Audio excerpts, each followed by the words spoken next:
2017 সালে যখন আমি প্রথম দাঁড়িয়ে এনিমিকে মারতাম।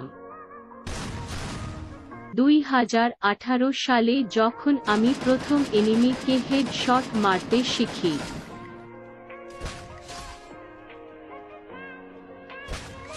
2019 সালে যখন আমি প্রথম এনিমিকে স্কোপ অন করে হেডশট মারতে পারি।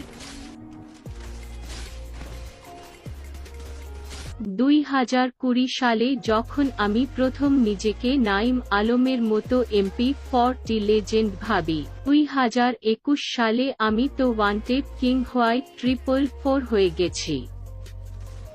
2022 সালে তো B2K ভিনসেনজো সবাই আমার কাছে বাচ্চা। 2023 সালে আমি কি নিজের চোখে দেখো।